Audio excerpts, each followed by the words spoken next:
நான் என்னோடய weight loss ஜேர்னியில் சாப்பிட்டுட்டு இருக்க இந்த ஓவர் நைட் ஓட்ஸ் இதுக்கு முதல்ல ஒரு 50 கிராம்ஸ் ரோல்டு ஓட்ஸ் நம்ம மெஷர் பண்ணி எடுத்துக்கலாம்.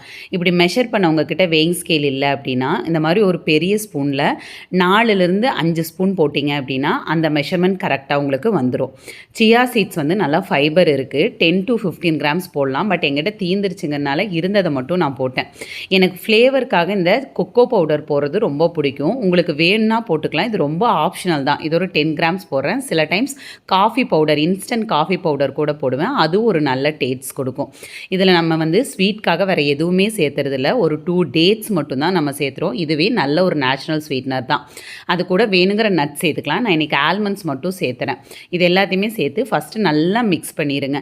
இது நீங்கள் சாப்பிட்டீங்க அப்படின்னா ரொம்ப நல்லா உங்களோட வயிறை ஃபுல்லிங்காக வச்சுருக்கும். மதியம் வரைக்கும் பசிக்காது. நான் மாட்டுப்பால் யூஸ் பண்ணுறதுனால 10 ml சேர்க்குறேன். நீங்கள் லோ ஃபேட் மில்காக இருந்துச்சு அப்படின்னா 100 ml கூட சேர்த்துக்கலாம். அது கூட வேணுங்கிற அளவு தண்ணி ஒரு 150 ml எனக்கு வரும். அதையும் நல்லா போட்டு மிக்ஸ் பண்ணிட்டா இது ஒரு 326 கேலரிஸ். பார்க்குறக்கு என்னமோ கம்மியாக இருக்குங்க, ஆனால் வயிறை நல்லா ஃபுல்லாக வச்சுருக்கும். ஃபைபர் அதிகமாக இருக்கும்.